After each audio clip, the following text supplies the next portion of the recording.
व्यवस्था है, भगवान ने सबकी व्यवस्था की है। अरे आपको जमींदार बनाया है, आपको दुकानदार बनाया है, आपको धनवान बनाया है, उसको गरीब बना दिया। आपकी तो धन से पूर्ति हो जाएगी, उसकी पूर्ति कैसे होगी? तो भगवान ने उसको भिखारी बना दिया। प्रेम से बोलो राधे राधे।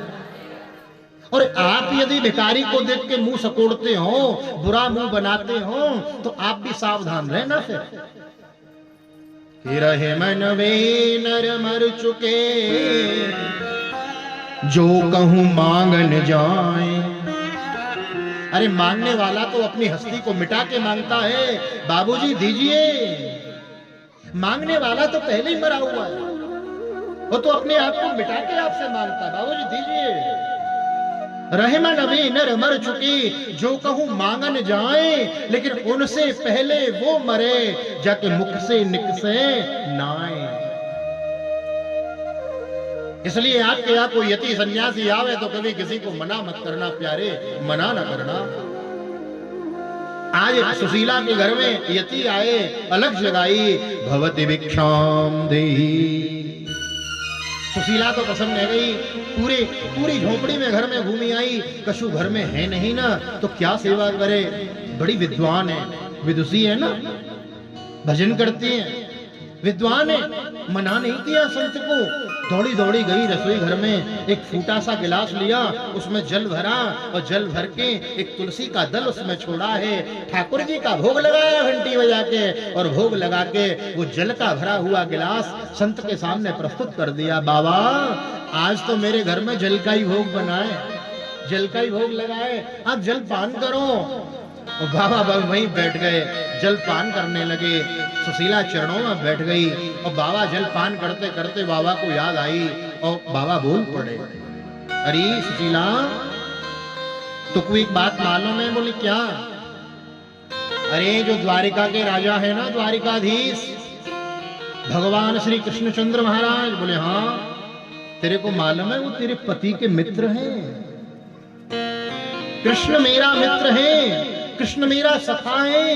ये बात आज तक सुदामा जी ने अपनी पत्नी को बताई नहीं थी, छुपा के रखा था। संत अपने प्रभाव को छिपाता है, संसारी अपने प्रभाव को दिखाता है। भाई हमारी आपकी किसी विधायक से भेंट हो जाए, किसी मंत्री से भेंट हो जाए, तो हैंडशेक कराते हुए फोटो करवा के फ्रेम करा के टांग देते हैं घर में। प्रेम से बोलो राधे राधे। और कोई आए तो फिर दिखाते हैं, देखो भाई इनसे हमारी बड़ी जानकारी है। हाँ कोई काम हो तो बताना, ऐसे करा देंगे। प्रेम से बोलो राधे राधे। लेकिन सुदामा जी ने आज तक नहीं बताया था सुशीला से कि कृष्ण मेरा मित्र है, कृष्ण मेरा मित्र है। संत आए, कृष्ण मिलन का मार्ग सुगम करके चले गए। हम कहा करते हैं आपके जीवन में कोई संत आवे, कोई विद्वान ब्राह्मण आवे, तो समझना भगवान के धाम से बुलावा आया है, इनविटेशन आया है।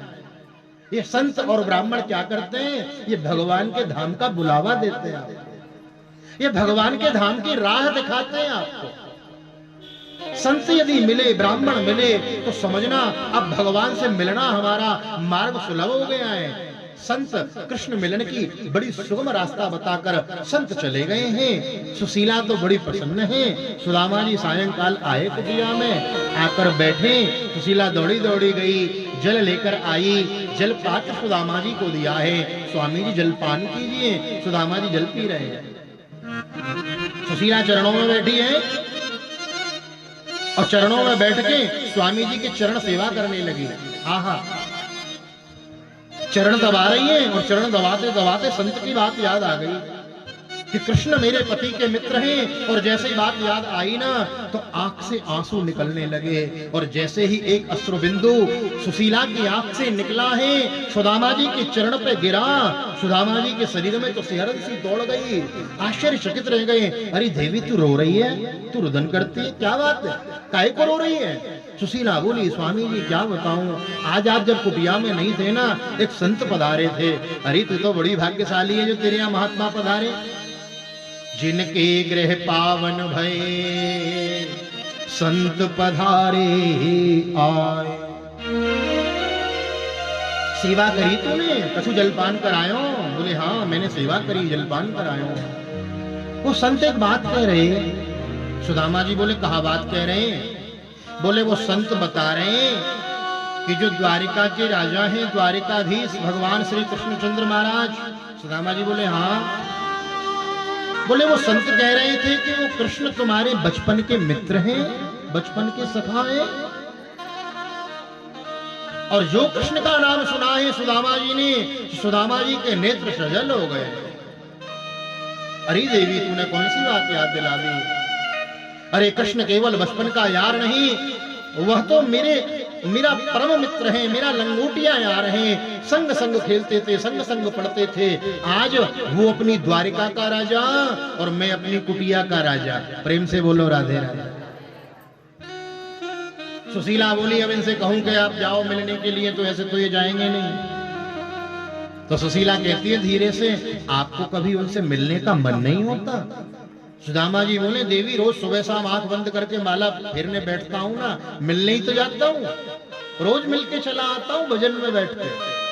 सुशीला ने सोचा ये तो भजन में मिलके आ जाते हैं, लेकिन हमारा कल्याण तो जब होगा जब ये सशरीर जाएंगे। तो बस हाथ जोड़ के कहने लगी प्रभु बड़ी कृपा होगी, आप हमारी ओर से एक बार सशरीर चले जाओ। तो सुदामा जी को लगा कि सुशीला कुछ मांगने की इच्छा से मुझे भेजना चाहती है। तो सुदामा जी ने मना कर दिया था, देवी ना, यदि तो कुछ मांगने की भावना से मुझे भेजना चाहती है तो मैं जीवन में कृष्ण के पास जाऊंगा ना।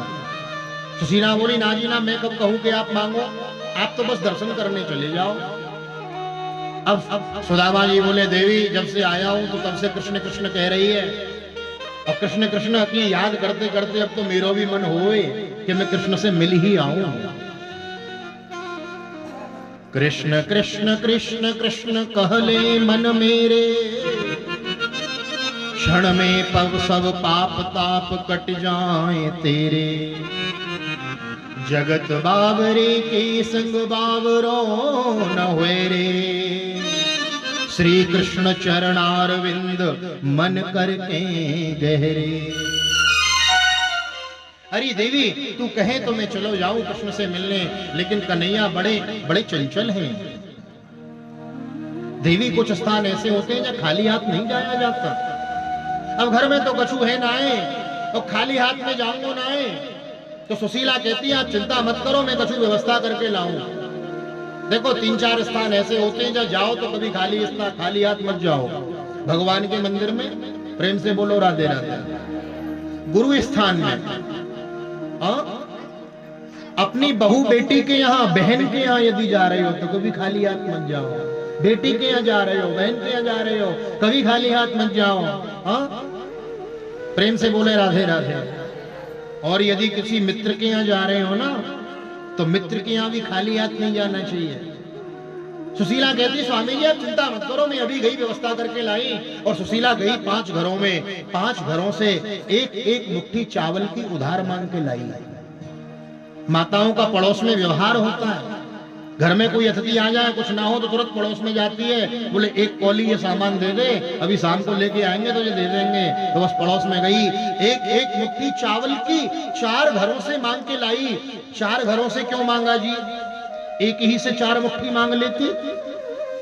सुशीला जानती है कि जब कृष्ण मेरे पति सुदामा से पूछेंगे मित्र कैसे हो, तो सुदामा एक ही बात कहेंगे कि मेरे बराबर सुखी इस संसार में कोई दूसरा है ही नहीं। लेकिन जब 4 घरों के चावल आप एक जगह रखोगे तो चारों अलग अलग दिखाई देंगे, कुछ साबुत, कुछ टूटे, कुछ सफेद, कुछ पीले। और जब 4 जगह के चावल देखेंगे तो देखते ही कन्हैया जान जाएंगे एक भी इसमें सुदामा के स्वयं के घर का नहीं है। तो या चित्वा चतुरो मुष्टिन विप्रान पृथक तंडुलान, चैलखंडेन तान बधवा भरते प्रादादुपायनम। 4 मुट्ठी चावल की लाई, एक विलस्त कपड़ा, उसमें 3-4 जगह सिलाई लगी है। तो उसी की पोटली बनाई और पोटली बना के सुदामा जी को दे दी, लो स्वामी जी जाओ कृष्ण से मिलके आओ, हमारी राम राम कह के आओ। सुदामा जी कहते हैं अरे सुशीला देख अब मैं बड़ो बूढ़ो हो गए हूँ, द्वारिका बहुत दूर है, पतो ना मैं पहुंच पाया कि नहीं, पहुंच भी गया तो वापस आ पाया कि नहीं। इसलिए एक काम करना, भगवान के नाम को कभी मत भूलना, भगवान के भजन को कभी मत छोड़ना। और कृष्ण भजन की सुंदर शिक्षा देके सुदामा जी चले हैं भगवान कृष्ण से मिलने के लिए। दर्शन करें। एक धोती है सुदामा जी के अंग पे, उसमें 20 जगह सिलाई लगी है, आधी नीचे लपेटे हैं, आधी ऊपर से ओढ़े हुए हैं। हाँ, एक उधड़ी सी रस्सी है, टूटी सी छड़ी है, फूटा सा लोटा है, और वो चावल की पोटली हाथ में लिए सुदामा जी जा रहे हैं। महीनों तक चले, महीनों तक। मार्ग में नदी आ गई। नदी आ गई तो किनारे बैठ गए सुदामा जी। इतनी ही देर में एक नाविक आया और नाविक ने कहा, अरे कोई पार जाने वाला है। सुदामा जी बोले, भैया हम पार जाएंगे, क्या तुम पार उतारोगे? बोले, हाँ बाबा, आओ आओ, पार उतारेंगे हम आपको। तो सुदामा जी बोले, भैया हमारे पास रुपया पैसा तो है नहीं कछु देवे को, और बिना रुपया पैसा के तुम पार उतारोगे नहीं, तो फिर हम कैसे जाएंगे पार? बोले, बाबा आओ आओ, हम आप जैसों को ही हम पार लगाते हैं। प्रेम से बोलो राधे राधे। और सुदामा जी आए, नौका में बैठे हैं, एक तरफ नाविक पतवार चला रहा है, सुदामा जी को देख रहा है। प्रेम से पूछता है, बाबा आप कहाँ जा रहे हो? सुदामा जी कहते हैं, भैया मैं द्वारिका जा रहे हूँ, वो जो वहां के राजा हैं भगवान श्री कृष्णचंद्र मेरे बचपन के सखा हैं, उनसे मिलने जा रहा हूँ। नाविक कहता है, अरे रहने दो बाबा, काहे को मजाक करो, वो द्वारिकाधीश आपके सखा है, कैसी बड़ी बड़ी बात करो। सुदामा जी बोले, भैया मेरो कन्हैया वस्त्र नहीं देखे, मेरो कन्हैया अलंकार नहीं देखे, मेरा कन्हैया ये नहीं देखता कि आप क्या दे रहे हो, मेरा कन्हैया तो केवल यह देखता है कि आप कैसे दे रहे हो। अरे भैया मेरो कृष्ण तो प्रेम पुजारी है, प्रेम को प्रेमी है, और दोनों की चर्चा हो ही रही थी। इतने में ही नाव पार लगी, सुदामा जी उतरे, थोड़ी दूर और चले तो थक गए। एक पथिक मिला, भैया ये द्वारिकापुरी कितनी दूर है? वो पथिक ने बताया, बोले बाबा आपको देख के ऐसा लगता है कि आप दिन भर पूरी हिम्मत करके चलोगे तो 2-4 किलोमीटर से ज्यादा चल नहीं पाओगे, और मैं इस निर्णय पे पहुंचा हूं कि अभी द्वारिका पहुंचने में आपको 6 महीने का समय और लग जाएगा। सुदामा जी बोले, हो गया काम। सुदामा जी थके आ रहे, बोले, कन्हैया मुंह पे जितना चलो गयो मैं चल लियो, अब मेरे चलवे की बस की बात ना है, अब तो मैं आए गए हो जितनो आनो, अब तो ये कोई मिलनो है तो अपने आप बुलाए ले। और वहीं महाराज अपनी धोती बिछाई, एक मिट्टी के डेले का तकिया बनाया और वहीं विश्राम करने लगे हैं, और मन में विचार कर रहे हैं, गोविंद तेरी नगरी तो बड़ी दूर है, बड़ी दूर है, भगवान का धाम बड़ी दूर है। जब हम भक्तों को कथा सुनते हुए देखते हैं, कथा में आनंद लेते हुए देखते हैं, तो मन तो हमारा भी होता है कि भगवान ऐसे भक्त जैसे हम भी हो जाएं, हम भी इनकी तरह भगवान की कथा सुने, भगवान की याद में रुदन करें, भगवान का स्मरण करें। लेकिन जब बात करने की आती है तो व्यक्ति को संकोच आता है, व्यक्ति को शर्म आती है, और कुछ काम करने में संकोच शर्म नहीं आती। भगवान का भजन, भगवान की भक्ति करने में जीव को संकोच आता है। इसी भाव को मीराबाई ने अपने पद में गाया है। हाँ, मीराबाई इसी कलिकाल की भक्ता भई जिन्होंने भगवान को प्राप्त किया।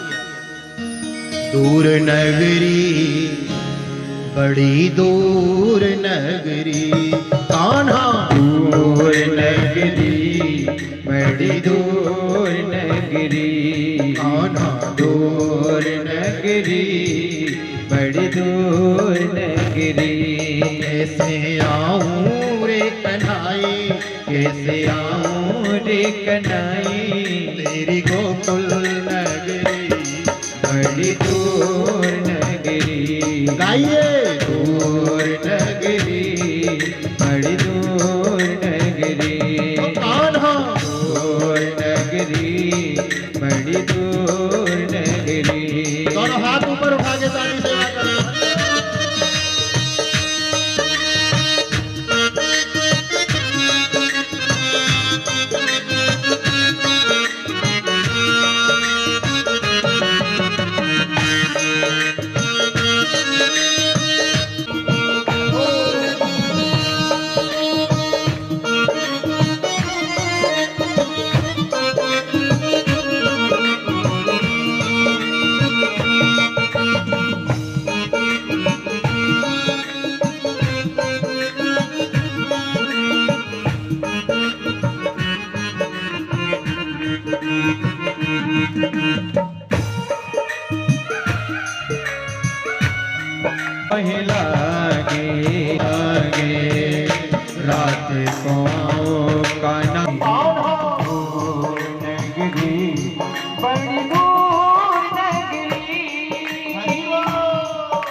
चलूं तो पायल मोरी छन के, धीरे धीरे चलूं मोरी पायल छन के, धीरे धीरे चलूं झटपट चलूं तो झटपट चलूं तो चले काय बकरी, दूर नगरी बड़ी दूर नगरी, दूर नगरी गोकुल नगरी बड़ी दूर नगरी, दूर नगरी बड़ी दूर नगरी। दोनों हाथ ऊपर उठा के ताली से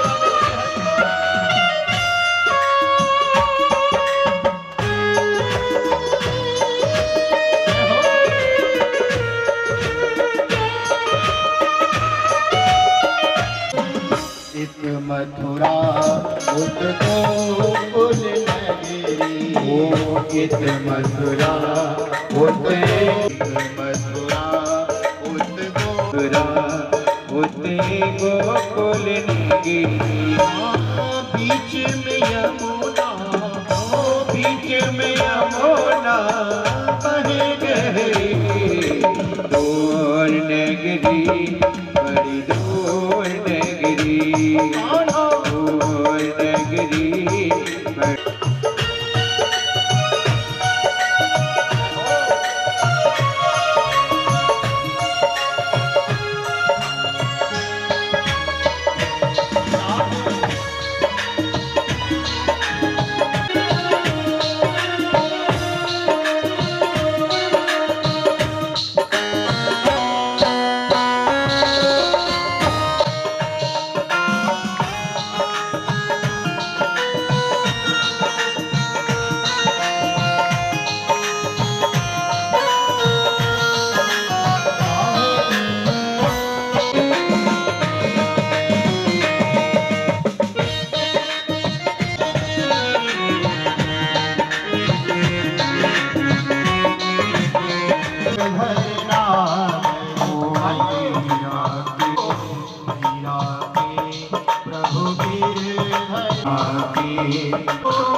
गोकुल नगरी बड़ी दूर नगरी, दूर नगरी बड़ी दूर नगरी, बड़ी दूर नगरी, आऊं रे कन्हैया बड़ी दूर नगरी, दूर नगरी बड़ी दूर नगरी, बड़ी दूर नगरी, बड़ी दूर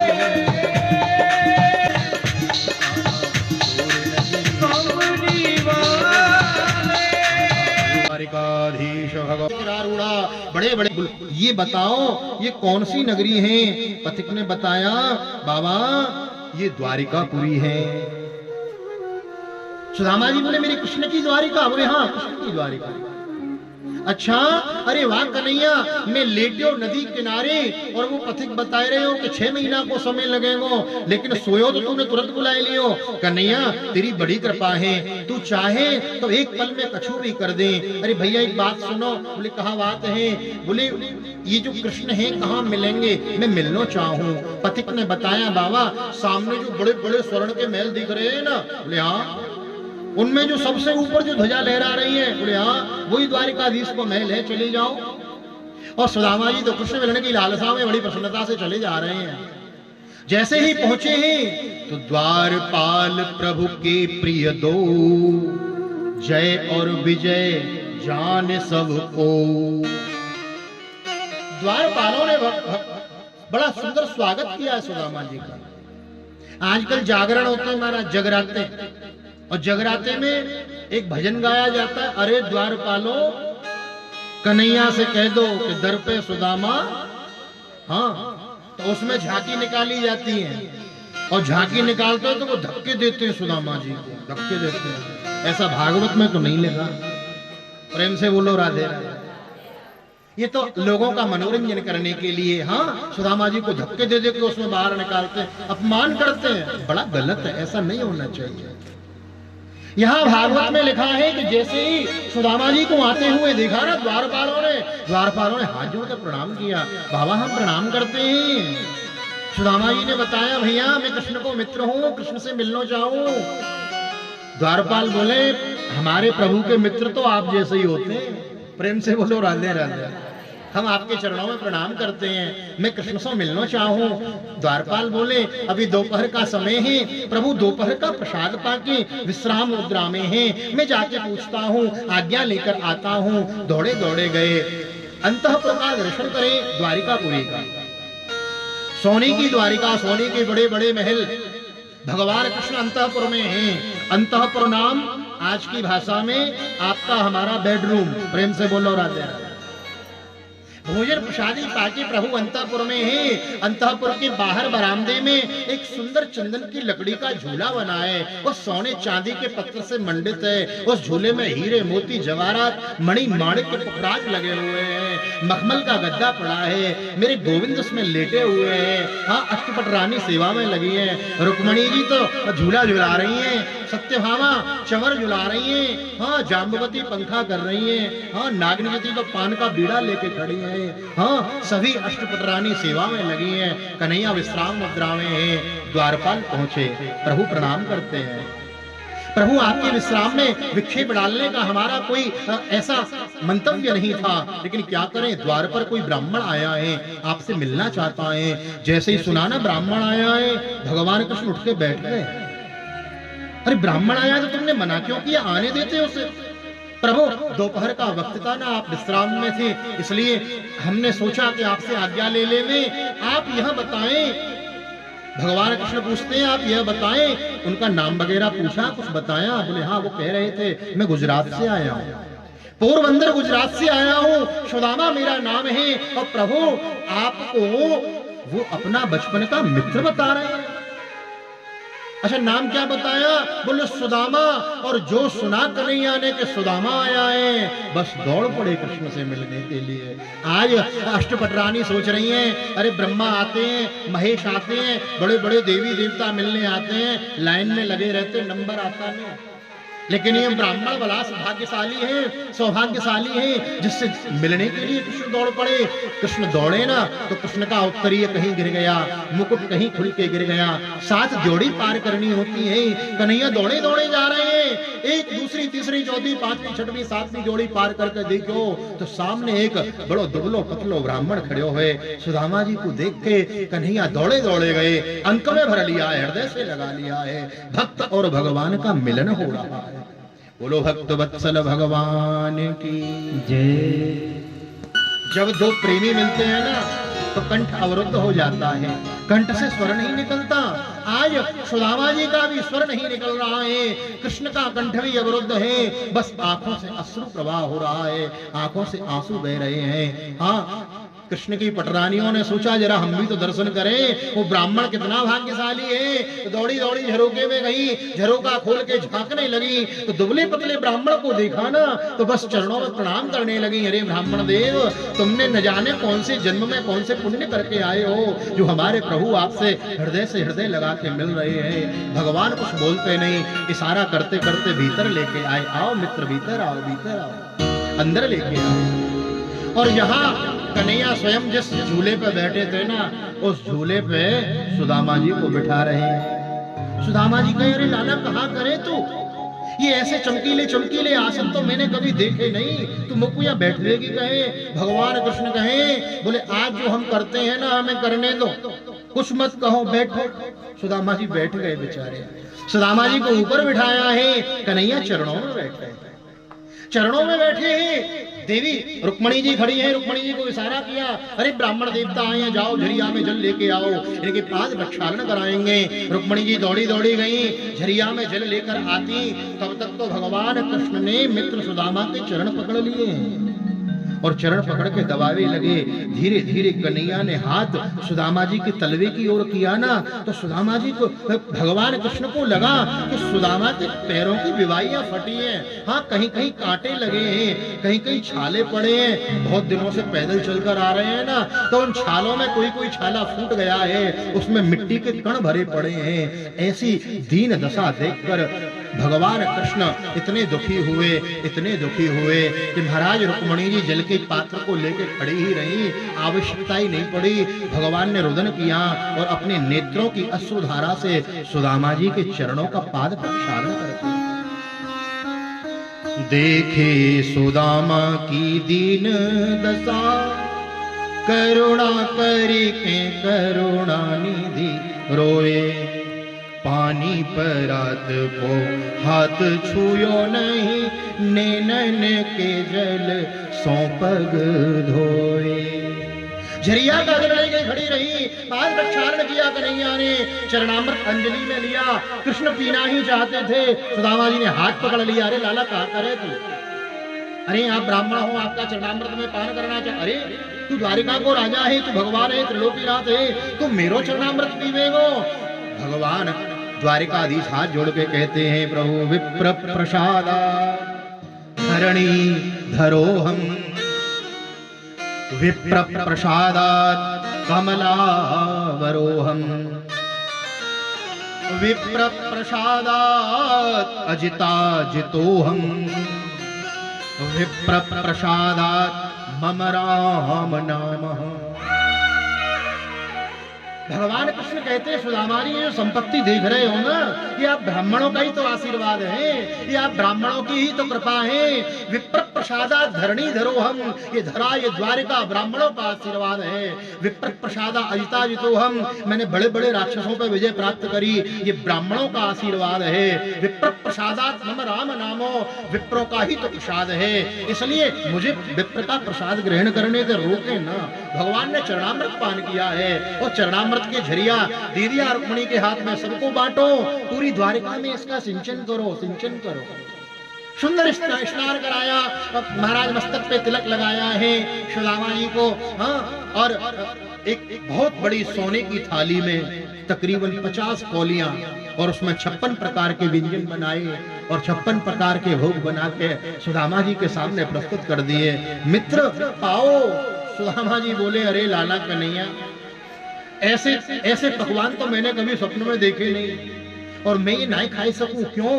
तो कन्हैया, मैंने सुनी है कि ज्यादा पूड़ी पकौड़ी पकवान खाए से मति खराब है जाए, या लिए मैं नहीं खाऊंगा। तो कन्हैया मुस्कुरा के बोले, मित्र पूड़ी खाने का मन करे पूड़ी खाओ, पकौड़ी खाने का मन करे पकौड़ी खाओ, बस नियम एक है, खाने से पहले मेरा भोग लगाओ। भोग लगाने से पहले वह पूड़ी होती है, पकौड़ी लड्डू होती है, और भोग लगाने के बाद वह प्रसाद हो जाता है। तो प्रसाद बनाकर आप प्रेम से पाओ। सुदामा जी बोले, मित्र ऐसी बात है तो एक थाली और मंगाओ, दोनों साथ में पाएंगे।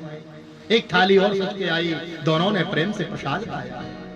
प्रसाद पाकर निवृत्त हुए हैं। निवृत्त भय सुबह भगवान कृष्ण ने पुनः सुदामा जी को ऊपर बिठाया, स्वयं चरणों में बैठे चरण सेवा करने लगे। और चरण सेवा करते करते पूछते हैं, मित्र कहो कैसी कट रही है? सुदामा जी बोले, भैया काऊ चीज की कमी ना है, बहुत आनंद है, चकाचक है। अच्छा तो एक बात बताओ, तुम्हारो विवाह भयो के ना है? सुदामा जी बोले भैया विवाह करने की इच्छा तो नहीं, लेकिन माता पिता माने नहीं, सो विवाह करनो पड़ो, और तेरी भाभी को नाम है सुशीला। और जो कन्हैया ने सुनी कि भाभी को नाम है सुशीला, सो बस बोल पड़े कन्हैया, फिर तो हमारी भाभी जी ने हमारे लिए यहाँ कछु जरूर भेजो होएगो। सुदामा जी समझा गए, संकोच में आ गए, सोचने लगे ये सोने की द्वारिका, ये इतनी स्वर्ण की थारी, चांदी की कटोरी, ये इतना बड़ो वैभव, या के सामने जो मैं चावल की पोटली निकालूंगा तो या को कहा सम्मान रह जाएगो। सुदामा जी इसलिए संकुचित नहीं हुए कि मेरी क्या मजाल जो मैं इनको भगवान को दूं। सुदामा जी को संकोच इसलिए आया कि देखो भगवान का मित्र होने के बाद भी इसके घर में इतनी विपन्नता, इसलिए सुदामा जी ने छुपा ली। वो कृष्ण पत्नियों के सामने प्रस्तुत नहीं करना चाहते हैं, और सुदामा जी ने कस के बगल में दबा ली, ऐसे हाथ पकड़ लिया। और कन्हैया चरण दबा रहे थे। कन्हैया बोले मित्र एक बात बताओ, जब से हम आए तब से तुमने ये बाहें बड़ी जोर से कस के पकड़ रखी है, कहा बात है?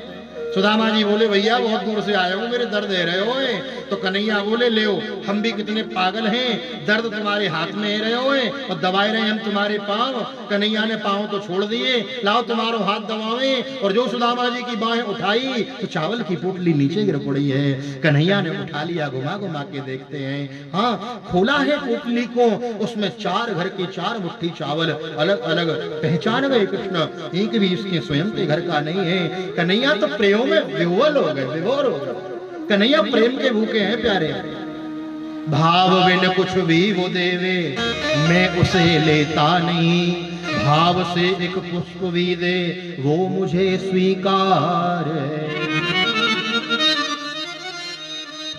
एक मुट्ठी चावल की उठाई, मुख में डाली, मन में विचार किया, अनेन स्वर्ग के सम्राट राजा इंद्र को जो सुख मिलता है वह सुख मैं अपने मित्र सुदामा को प्रदान करता हूँ। दूसरी मुट्ठी चावल के लिए मुख में डाली और महाराज मन में विचार किया, पृथ्वी के छत्रपति सम्राट को जो सुख मिलता है वह सुख मैं अपने मित्र सुदामा को प्रदान करना चाहता हूँ। और तीसरी मुट्ठी चावल की मुख में डाल के त्रिलोकी को देना ही चाहते थे, तब तक रुक्मणी ने हाथ पकड़ लिया। क्योंकि भगवान कृष्ण ने क्या दिया यह बात कोई नहीं जानता, केवल कृष्ण और रुक्मणी जानती हैं। रुक्मणी कहती हैं, अरे महाराज सब इधर ही दे दोगे तो फिर हम कहाँ जाएंगे? और आप ऊपर से कहती हैं, बोले कच्चे चावल हैं, ज्यादा नहीं खाते, पेट खराब हो जाएगा। प्रसाद अकेले अकेले नहीं खाना चाहिए, लाओ ये प्रसाद हमें दो, सबको मिलना चाहिए। और बची हुई चावल की पोटली रुक्मणी जी ने ले ली। कन्हैया ने कहा सबको वितरित करना, सबको वितरित करना, ब्राह्मण का प्रसाद है, प्रसाद है। सुदामा जी बोले लाला तेने हमारी तो सब सुन ली, अब तू अपनी बतावे हो कि ना है? बोले पूछो। बोले तेरो विवाह भयो? बोले हाँ विवाह भई ना। तो बोले तो भाभी से नहीं मिलावे हो? बोले जरूर मिलाएंगे। तो कन्हैया ने इशारा कर दिया कृष्ण पत्नियों की ओर, आशीर्वाद लेने के लिए आओ। तो एक एक करके आ रही है आशीर्वाद लेवे के ताई। सबसे पहले रुक्मणी आई, ब्राह्मण देवता प्रणाम करती हूँ मैं रुक्मणी। सुदामा जी बोले पुत्रवती भव, पति प्रिया भव, सौभाग्यवती भव। और जैसे ही रुक्मणी प्रणाम करके गई तो जाम्बवती जी आ गई, बाबा प्रणाम करती हूँ। सुदामा जी घबरा गए, कन्हैया से बोले लाला सुनियो। बोले कहा बात है? बोले ये कौन है? बोले ये भी वही है। अच्छा तो तेरे 2 ब्याह भए हैं? अरे तेरी बड़ी मौज है भाई लाला। देवी पति प्रिया भव, पुत्रवती भव, सौभाग्यवती भव। और दूसरी प्रणाम करके गई, तब तीसरी आ गई, हाँ सत्यभामा आ गई। मैं सत्यभामा को प्रणाम करती हूँ। सुदामा जी फिर चक्कर में पड़ गए, बोले लाला अब ये कौन है? कन्हैया बोले बार बार मत पूछो ये कौन है, ये कौन है, अब जितनी आ रही है ना सब बे ही हैं। सुदामा जी बोले अच्छा तो कहने का हम कमजोर समझ रखे, हम खुद गणित लगा लेंगे, खुद हिसाब कर लेंगे, आन दो। अब तो एक एक करके आशीर्वाद देते जा रहे हैं, पुत्रवती भव, पति प्रिया भव, सौभाग्यवती भव। इतने में यमुना जी आ गई, भाव मैं यमुना प्रणाम करती हूँ, पति प्रिया भव, पुत्रवती भव, सौभाग्यवती भव। एक एक करके तकरीबन 500 कृष्ण पत्नियां प्रणाम कर गई। अब 500 बार हाथ करो आप ऐसे नॉन स्टॉप, पति प्रिया भव, पुत्रवती भव, सौभाग्यवती भव। सुदामा जी का हाथ थक गया, गिनती करते करते दिमाग गर्म हो गया। तो अब तो महाराज पहले कह रहे थे पति प्रिया भव, पुत्रवती भव, सौभाग्यवती भव, अब तो भव भव भव भव। 500-600 कृष्ण पत्नियां जो प्रणाम करके चली गई। सुदामा जी बोले लाला मेरे बस की बात ना है, तू तो एक ही बार में बताए दे कितनी है। कन्हैया बोले बताए दो? बोले हाँ। तो कन्हैया बोले मित्र सबरी हैं 16,108। सुदामा जी बोले तेरे बड़े ठाट लाला, और मेरे बस की बात ना है जो मैं इन सबको अकेलो अकेलो सबको आशीर्वाद दूं।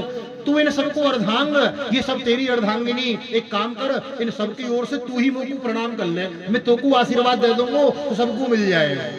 और कन्हैया ने सबकी ओर से प्रणाम किया है, सुदामा जी ने सबको आशीर्वाद दिया है, धन्य धन्य किया है, कृतकृत्य किया है। एक रात्रि से ज्यादा सुदामा जी रुके नहीं द्वारिका में। दूसरे दिन होते ही बोले मित्र मैं जाऊंगा, और चले हैं वापस। मन में कृष्ण मिलन की सुखद कामनाओं को लेकर सुखद लीलाओं का चिंतन करते करते वापस आए हैं। और जैसे ही पोरबंदर गुजरात में पहुंचे ना, तो जहां उनकी टूटी फूटी झोंपड़ी थी ना, वहां बड़े बड़े महल खड़े हैं, स्वर्ण के महल खड़े हैं। सुदामा जी तो डर गए, घबरा गए। सुदामा मंदिर देख डरे सुदामा, मंदिर देख डरे सुदामा, मंदिर देख डरे सुदामा, मंदिर देख डरे।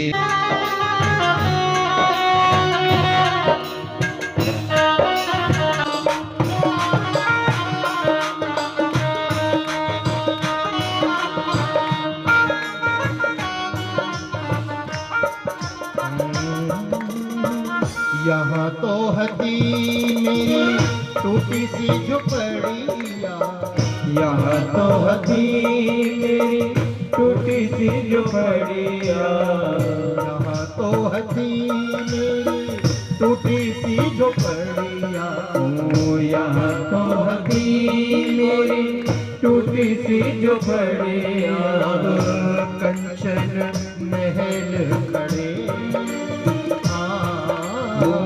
कंचन देख डरे सुदामा, मंदिर देख डरे, मंदिर देख डरे, मंदिर देख डरे। नगरी बसी है। सुदामा जी ने अनंत वर्षों तक महाराज निवास किया है, अंत में भगवत धाम की प्राप्ति करी है। बोलो भक्तवत्सल भगवान की जय, कृष्ण कन्हैया लाल की जय, जय श्री राधे। श्रीमद् भागवत के दसम स्कंद का विश्राम दसम पुष्प भागवत भगवान के चरणों में अर्पित। बोलो भागवत भगवान की जय। एकादश स्कंद का आरंभ हुआ, यदुवंशियों के द्वारा ऋषियों का अपराध हुआ, तो ऋषियों ने श्राप दिया है मुसलम कुलनाशनम, और यदुवंश का धीरे धीरे संहार हुआ है। यदुवंश के संहार की कथा श्रवण कराई, धीरे धीरे सारे यदुवंशी समाप्त हो गए हैं। अब तो बलराम जी भी बोले लाला हम भी चलें, और बलराम जी भी शेष रूप धारण करके प्रवेश कर गए हैं रसातल में। बोलो बलराम जी महाराज की जय। भगवान कृष्ण के जाने का समय आया तो देखो ऋषियों के श्राप को भगवान ने भी अंगीकार किया। ऋषियों ने श्राप दिया था मुसलम कुल नाशनम, तो लोहे के मूसल का चूर्ण करके समुद्र में फेंकवा दिया था। उसी की एरका नाम की घास बनी, जिस घास के द्वारा सारे यदुवंशी आपस में लड़ लड़कर नष्ट हो गए। उसी मूसल के चूर्ण के एक टुकड़े को एक मछली ने निगला, मछली को मछुआरे ने पकड़ा, पेट को चीरा तो वो लोहे का टुकड़ा पाया। उसने अपने बाण पे सजाया और बाण पे सजा के वन में घूम रहा है आखिट के लिए। भगवान कृष्ण बैठे हैं, एक चरण के ऊपर दूसरा चरण रख के भगवान के चरण की एड़ी को हिरण का मुख समझा है, और बस हिरण का मुख समझ के बाण छोड़ना ही चाहता था। प्रेम से बोलो राधे राधे। इतने में उद्धव जी आ गए, भगवान से प्रार्थना करने लगे, प्रभु आप जा रहे हो मुझे मालूम है, लीला पूर्ण हो गई है, आप जा रहे हो, आगे घोर कलिकाल आने वाला है, कलयुग में कलुषित प्राणियों का कल्याण कैसे होगा। तो भगवान कृष्ण कहते हैं उद्धव जरा भागवत की पोथी उठाकर तो लाओ। और उद्धव जी भागवत की पोथी लेकर आए। भगवान हृदय से, कृष्ण के हृदय से एक ज्योति निकली और श्रीमद् भागवत में समाहित हो गई। बोलो भागवत भगवान की जय। उसी दिन से भागवत कोई पोथी नहीं है, भागवत किसी पुस्तक का नाम नहीं है, भागवत तो साक्षात कृष्ण है, साक्षात कन्हैया है, साक्षात गोविंद है। श्रीमद् भागवतायोऽयं प्रत्यक्षः कृष्ण एव हि सेवनात् श्रवणात् पाठात् दर्शनात् पापनाशिनी। उसी दिन से भागवत कृष्णमयी हो गई। इसका सेवन श्रवण करने से, इसका पाठ करने से, बोले पढ़े लिखे नहीं है, पाठ नहीं कर पाते, समझ में नहीं आ पाती, तो बोले दर्शनम पापनाशनम, दर्शन मात्र से ही जीव के पाप संताप तत्क्षण भस्मीभूत हो जाते हैं। ऐसी है भागवत की कथा। बोलो भागवत भगवान की जय। बहेलिया ने भगवान कृष्ण के चरण को हिरण का मुख समझा है, निशाना लगाकर तीर छोड़ा है, तीर भगवान के चरण में लगा है। देवता पलके पकड़ के खड़े हैं, देखें भगवान कहाँ जाते हैं। भगवान जैसे आए थे अवतार लिया था, ऐसे ही अंतर ध्यान हुए हैं, देवता जय जयकार करते हैं। बोलो भक्त वत्सल भगवान की जय, कृष्ण कन्हैया लाल की जय, जय जय श्री राधेश्याम। एकादश स्कंद में अवधूत उपाख्यान बताया है। महाराज दत्तात्रेय उन्हीं के 24 गुरुओं की कथा सुनाई। दत्तात्रेय ने अपने जीवन में 24 प्रकार के गुरु बनाए। प्रेम से बोलो राधे राधे। वैसे तो गुरु 3 प्रकार के होते हैं। एक होते हैं शिक्षा गुरु, एक होते हैं दीक्षा गुरु, और तीसरे होते हैं कुल गुरु। 3 गुरु होते हैं। कुल गुरु हम उन्हें कहते हैं जो जन्म से लेकर मृत्यु पर्यंत तक 16 संस्कार कराते हैं। और शिक्षा गुरु उन्हें कहते हैं जिनसे हम विद्यार्जन करते हैं। और दीक्षा गुरु हम उसे कहते हैं जो गले में कंठी डालकर कान में मंत्र फूंकते हैं। हाँ, तो देखो कुल गुरु भी एक होते हैं और दीक्षा गुरु भी एक होते हैं, लेकिन शिक्षा गुरु तो संसार में जिससे शिक्षा मिले वही गुरु है। प्रेम से बोलो राधे राधे। तो दत्तात्रेय जी ने 24 गुरु बनाए थे। कौन कौन? पृथ्वी, वायु, आकाश, आपो, अग्नि, चंद्रमा, रवि, कपोतो, अजगरः, सिंधु, पिंगला, पुरुरोर्भक, कुमारी, सरकृत, सर्प, ऊर्णनाभि, सुपेशकृत, एति मे गुरुभूराजन चतुर्विंश विराश्रितो शिक्षा वृत्तिर्भेदेशान अन्म शिक्षो मिहात्मनो। इन 24 गुरुओं को जीवन में धारण करके अपना जीवन जीते हैं। बड़ी सुंदर महाराज वर्णाधर्म का निरूपण किया है, वानप्रस्थ के सन्यासियों का निरूपण किया है, भक्त की मर्यादा बताई है, ज्ञान योग, कर्म योग और भक्ति योग का बताया वर्णन। और तीनों योग में कहते हैं कि ज्ञान योग बड़ा मुश्किल है, कर्म योग से भी भगवान को प्राप्त करना बड़ा मुश्किल है। जब करो, स्नान करके बैठो, जब करो माथे पे तिलक लगाओ, अभक्ष का भक्षण मत करो, रोज यज्ञ करो, पाठ करो, ये कर्म योग है, बड़ा मुश्किल है। तो कहते हैं भगवान सुखदेव बोले सबसे सरल है भक्ति योग। कौन सा योग? भक्ति योग। और भक्ति योग में भगवान की पूजा का नियम कोई विशेष नहीं, बस एक नियम है, भगवान से प्यार करना है, बस ये नियम है, ये भक्ति योग है। और इसी भक्ति योग के द्वारा कलिकाल के कलुषित प्राणियों का शीघ्र ही कलयुग में कल्याण हो जाएगा। भक्ति योग का निरूपण किया है। बोलो भक्ति महारानी की जय। और इसी के साथ श्रीमद् भागवत का एकादश स्कंद विश्राम, एकादश भागवत भगवान के चरणों में अर्पित। बोलो भागवत भगवान की जय। द्वादश स्कंद का आरंभ कलयुग का वर्णन, कलयुग के राजाओं का वर्णन, कलयुग में नाम महिमा का वर्णन। हरेर नाम हरेर नाम हरेर नामैव केवलम कलौ नास्तैव नास्तैव नास्तैव गतिरन्यथा। कलयुग केवल नाम आधारा, कलयुग केवल नाम आधारा, कलयुग केवल नाम आधारा, कलयुग केवल नाम आधारा। सुमेरे सुमेरे नर उतर ही पारा, सुमेरे सुमेरे नर उतर ही पारा। कलयुग केवल नाम आधारा, कलयुग केवल नाम आधारा, कलयुग नाम आधारा। सुमेरे सुमेरे नर उतर ही पारा, सुमेरे सुमेरे नर उतर ही पारा, सुमेरे नर उतर ही पारा, सुमेरे सुमेरे नर उतर ही पारा। कलयुग में नाम महिमा का वर्णन बताया, नाम की महिमा बताई। कहा कहो लगी नाम बढ़ाई, राम न सकहे नाम गुण गाई। नाम की तो इतनी महिमा है कि राम भी वर्णन न कर सके। महाराज कलयुग का वर्णन श्रवण कराया है और अंत में तो सुखदेव भगवान राजा से कहते, राजन अब हम तुम्हें अंतिम उपदेश दे रहे हैं। आज से ठीक 7 दिन पहले तुम्हें ब्राह्मण का श्राप लगा था, तक्षक सर्प के काटे जाने से तुम्हारी मृत्यु होगी। आज 7 दिन पूरे हुए, तुम्हारा श्राप पूर्ण हुआ। तक्षक आएंगे, तुम्हें काटेंगे, क्या तुम मरोगे? सुखदेव भगवान प्रश्न करते हैं राजा से, क्या तुम मरोगे?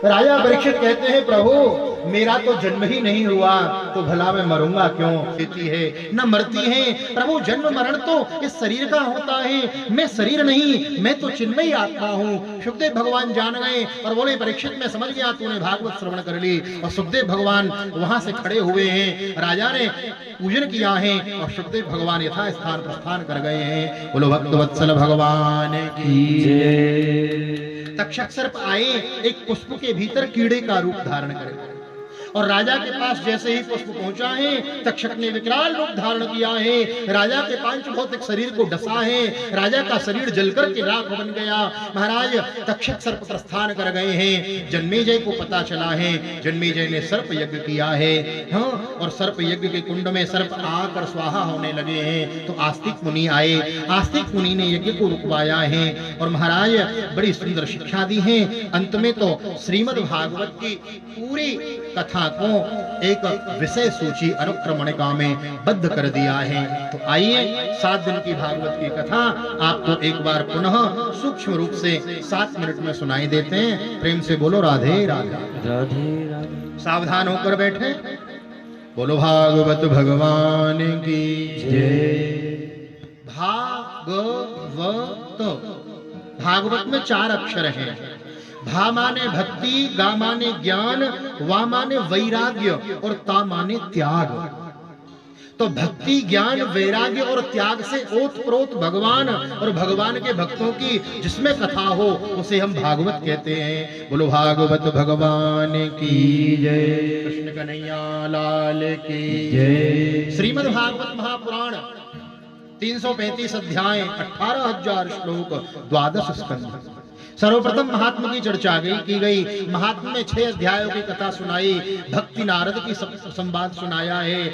ज्ञान वैराग्य के बुढ़ापे को दूर करने के लिए महाराज नारद जी का सत्कर्म की खोज में बद्रिका आश्रम में जाना और बद्रिका आश्रम में सनत कुमारों से मिलना और सनत कुमारों के द्वारा भागवत का बताया जाना। नारद जी के द्वारा भागवत का आयोजन हरिद्वार में करना। ज्ञान वैराग्य के बुढ़ापे की मुक्ति, उनका बुढ़ापा दूर हुआ है। मुक्ति देवी के भक्ति के कष्ट की निवृत्ति हुई है। धुंधकारी के मोक्ष की कथा सुनाई और भागवत के महात्मा का विश्राम। बोलो भागवत भगवान की जय। श्रीमद् भागवत महापुराण प्रथम स्कंद 19 अध्याय।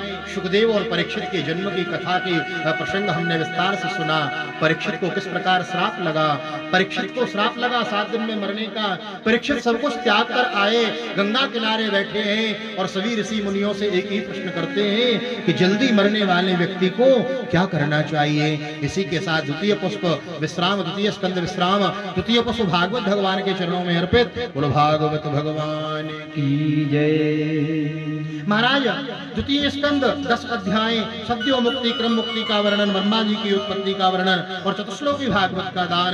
द्वितीय स्कंद विश्राम, द्वितीय पुष्प भागवत भगवान के चरणों में अर्पित। बोलो भागवत भगवान की जय। तृतीय स्कंद कपिल मैत्रेय संवाद, देवहूति की कथा, करदम जी के साथ विवाह की कथा, भगवान कपिल देव का प्राकट्य होना, कपिल देव के द्वारा माता देवहूति को सांख्य योग का वर्णन और देवहूति का गंगा सागर में विलीन हो जाना। कपिल देवहूति का संवाद श्रवण कराया है तृतीय स्कंद में। तृतीय पुष्प भागवत भगवान के चरणों में अर्पित। बोलो भागवत भगवान की जय। चतुर्थ स्कंद 31 अध्याय, सती चरित्र की कथा सुनाई, भगवान को प्राप्त कर लिया है। चतुर्थ स्कंद का विश्राम, चतुर्थ पुष्प भागवत भगवान के चरणों में अर्पित। बोलो भागवत भगवान की जय। पंचम स्कंद 26 अध्याय, प्रियव्रत की कथा, आग्नित्र की कथा, ऋषभ देव की कथा, ऋषभ देव के 100 पुत्रों की कथा, जड़ भरत जी की कथा, हाँ भरत जी का रघुगण को उपदेश देने की कथा और पंचम स्कंद के 26वें अध्याय में 28 प्रकार के नरकों की कथा। पंचम स्कंद का विश्राम, पश्चिम पुष्प भागवत भगवान के चरणों में अर्पित। बोलो भागवत भगवान की जय।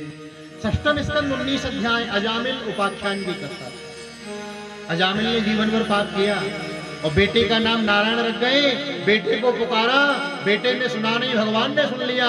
अजामिल उपाख्यान की कथा है महाराज। षष्ठम स्कंद में वृत्तासुर की कथा, चित्रकेतु उपाख्यान की कथा है और षष्ठम स्कंद का विश्राम षष्ठम कुश भागवत भगवान के चरणों में अर्पित। बोलो भागवत भगवान की जय। सप्तम स्कंद 15 अध्याय प्रहलाद चरित्र की कथा। प्रहलाद जी के मुख से निकल गया खंबे में भगवान है, तो देखो भगवान को खंबे से प्रकट होना पड़ा। बोलो नृसिंहदेव भगवान की जय। सप्तम स्कंद विश्राम सप्तम कुश भागवत भगवान के चरणों में अर्पित। बोलो भागवत भगवान की जय। अष्टम स्कंद 24 अध्याय गजेंद्र मोक्ष की कथा, हाथियों के राजा की कथा विस्तार से हमने सुनी। समुद्र मंथन की कथा है और महाराज वामन अवतार की कथा है और अष्टम स्कंद का विश्राम अष्टम कुश भागवत भगवान के चरणों में अर्पित। बोलो भागवत भगवान की जय। नवम स्कंद 24 अध्याय सूर्यवंश की कथा, सूर्यवंश के राजाओं की कथा, इक्ष्वाकु की कथा, सरियाती की कथा, सरियाती की कन्या सुकन्या की कथा, सूक्ष्म रूप से राम कथा सुनाई और एक श्लोक में कृष्ण कथा सुनाकर नवम स्कंद का विश्राम किया है। नवम कुश भागवत भगवान के चरणों में अर्पित। बोलो भागवत भगवान की जय। दशम स्कंद के 2 भाग हैं, पूर्वार्ध और उत्तरार्ध। पूर्वार्ध में 49 अध्याय हैं। पूर्वार्ध में कृष्ण कथा का विस्तार से श्रवण कराया है। भगवान का मथुरा में प्राकट्य होना, मथुरा से गोकुल में जाना, पूतना का मारा जाना, अगासुर बकासुर धेनुकासुर का उद्धार करना, 11 वर्ष 56 दिन की आयु में मथुरा में जाके मामा कंस का उद्धार करना और मथुरा से द्वारिकापुरी में जाना, भगवान द्वारिकाधीश बने। पूर्वार्ध का विश्राम। बोलो भागवत भगवान की जय। उत्तरार्ध में 41 अध्याय हैं, द्वारिका की लीलाओं का वर्णन, भगवान के 16,108 विवाहों का वर्णन और 80वें अध्याय में सुदामा चरित्र की कथा सुनाई जो विस्तार से आज हमने सुनी।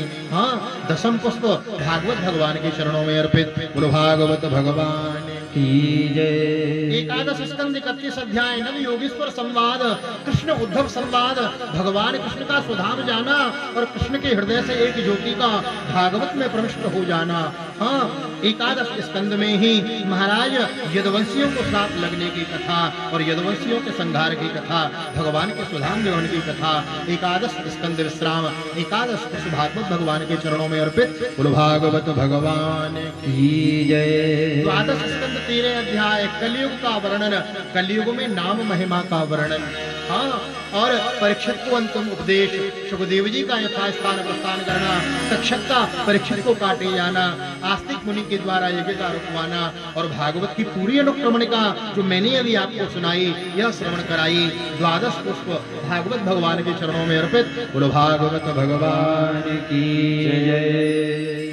अंत में श्रीमद् भागवत का अंतिम श्लोक पहले मैं गाऊंगा, फिर आप गाएंगे। हाँ, बड़े ध्यान से सुने और सभी बोले, कोई शांत न बैठे।